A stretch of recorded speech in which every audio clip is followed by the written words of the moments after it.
Hey everyone, and welcome to the channel. So today we get to take a look at the 2024 Ford Bronco. This is a Big Bend with the Sasquatch package. It's finished off in hot pepper red metallic with an MSRP at just over $55,000. We have a very fun SUV with a lot of different options, a lot of different trim levels. But for this particular model, underneath the hood, this is the 2.3 liter EcoBoost 4-cylinder. It is paired to a 10-speed automatic transmission, and this pumps out 275 horsepower, 315 pound-feet of torque, sent to those rear wheels, propelling this 4,800-pound SUV from 0 to 60 in around 7 seconds. Top speed is 106, and as far as fuel economy goes, with the Sasquatch package, you're still looking right around 18 miles per gallon in the city and 17 out on the highway. Now, as we work our way to the exterior styling, Bronco's been out for a while. It has a really nice modern design for the original Broncos with the white letters up front, a lot of cutouts in that grille, which is finished off in gray. This has LED headlights, DRLs, and turn signals, LED fog lights in the lower section. There's also active grille shutters, both in the upper and lower section. Tow hooks are down below. This model does have a plastic front bumper.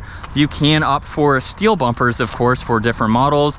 And then we have some nice lines down the hood, as well as these accessory points. So they're up top, as well as the base of the hood there, just depending on what items you would like to attach and use. Now, with that Sasquatch package, this gets a set of 35-inch tires with the 17-inch wheels, plastic fender arches, which stick out a good bit to accommodate those tires.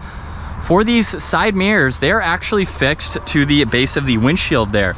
So what I like about that is that we have pillarless doors, which also do not have these side mirrors, making them much easier to store. You can put all four in the cargo place or space and bring them with you for the day, having them off. I think that is a really cool feature. You have a few different options for the roof. This is the hard top, and then there's some good lines that come down the side just to finish it off. Now in back, we have the full-size spare, backup camera, LED taillights.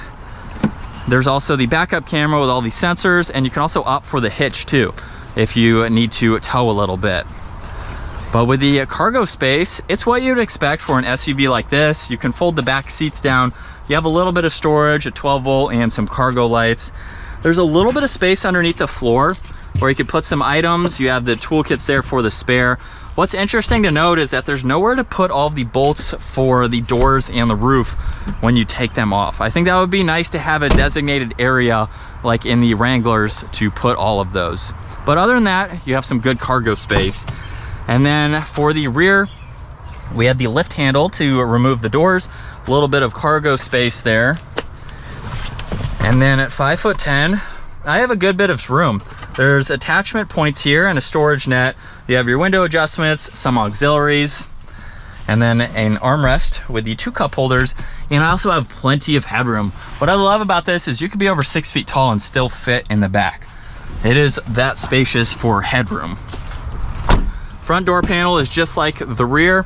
You have your lock and unlock, however, and then a little bit more cargo space down below. We do have manual adjusting seats for this particular model. And we also have the leather steering wheel, cruise control, lane keeping assist, volume, and then you have tuning, Bluetooth, and a few controls to go through the gauge cluster here. So far left side, miles per hour, engine temperature, and then you can also go through your menu here to go through all of these settings, just depending on what you need to get in. So we have off-road. You can monitor a lot of this, which is nice. And then you also have My View. So My View is going to show up on that right side there, or you can still look at the rest of the info on the left side and then go through these shortcuts depending on what you would quickly like to see. Now there's the headlight and fog light adjustments, dimmer switches, e-brake down below, 1 air vent, which is tucked away on that left side. You actually have some storage in the dash, which is neat. And then there's your hazards, traction control, trail turn assist, which will shorten your turning radius off-road.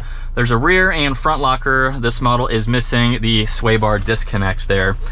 With the massive infotainment system now, you have a lot that you can go through, and I love the size. It's definitely integrated well into this dash, and it gives you a lot of visibility for anything that you need to see on the screen.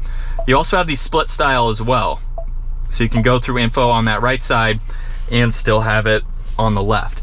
Now there's volume, tuning, you have the engine start stop, dual zone for up front, heated seats, you have your defrosters, fan speed, all of that is laid out very well. There's also an auxiliary with a little bit of storage down below, grab handle for your passenger, plenty of visibility with that rear view camera, and you also have the top down view. So if you're backing up to a trailer or just in general you need a different view.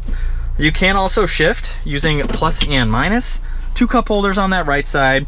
We have your 4-wheel drive selector along with your cruise control for off-road, and then we have the GOAT modes, which means goes over any terrain. You have a few for on-road. You'll notice the entire gauge cluster change, and then there's a few for off-road.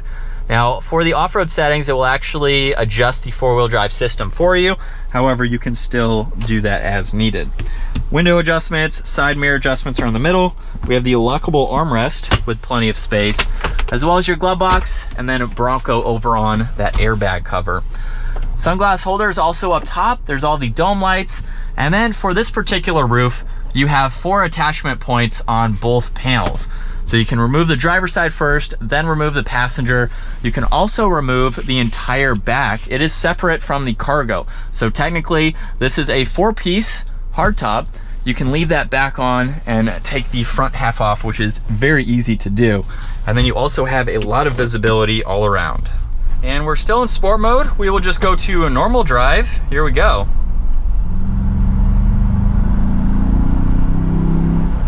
Honestly, not bad for a mild acceleration.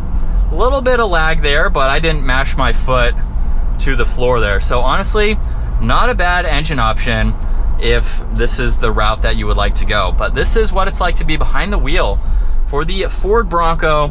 Hopefully you can tell it is much different than most other SUVs in the market. Similar to the Wrangler, of course, similar to almost a 4Runner as well, maybe a Defender too. We have a few boxy style SUVs that are available. Now, over the week that I've been driving this, honestly, I can't really find anything negative to say about it, aside from wind noise, which is going to be a personal preference. But again, if you're buying this, that's something that you have to know and expect when you're getting this, depending on what the weather is like.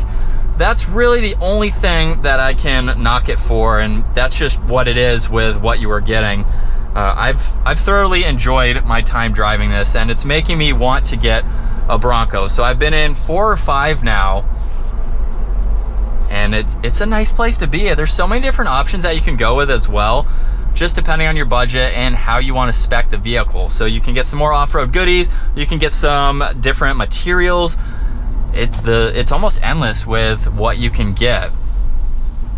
Handling is also pretty good too.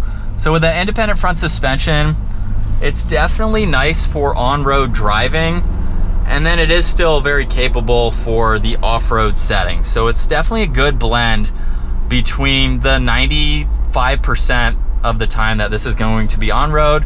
You have the off-roading capabilities for the times that you want to do that. So this is something for off-roading, for cruising with a top-down, still practical SUV.